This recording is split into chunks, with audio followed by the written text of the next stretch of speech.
Hello বন্ধুরা, আমাদের আজকে বড় বাজারে গেছিল, সেখান থেকে বাজার এনেছে। এটা হচ্ছে ভাজা ছোলা, ভাজা ছোলা এনেছে। ফটাফট তাহলে এটা ভাজা ছোলা, এইটা এটা কম আছে।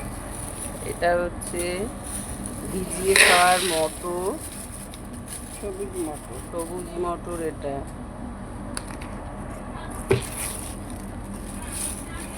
এটা হচ্ছে খোসা সমেত মুগ, মসুরি। ও খোসা সমেত মসুরি, এটা মুগ না। এটাও আমরা খাই সিদ্ধ করে।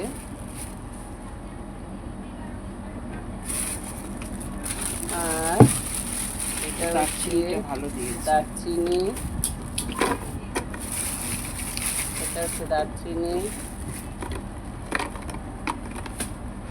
এটা ঢুকিয়ে দে ঢালবে। মুখের মধ্যে।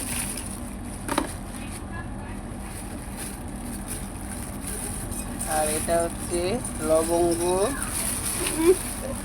ও সরি, লবঙ্গ বলছি, এলাচ। এটা হচ্ছে এলাচ। আর এখানে হচ্ছে কাশ্মীরি লঙ্কা গোটা এনেছে। এটাকে আমরা গুঁড়ো করব বাড়িতে। কাশ্মীরি লঙ্কা গোটা এনেছে, এটা গুঁড়ো করব। আরে বন্ধুরা, তোমরা দেখে নিলে কি কি এনেছে আমাদের বড় বাজার থেকে। এগুলো এখানে খুব একটা পাওয়া যায় না বলে বড় বাজার থেকে আনা। রাখি, টাটা, বাই বাই।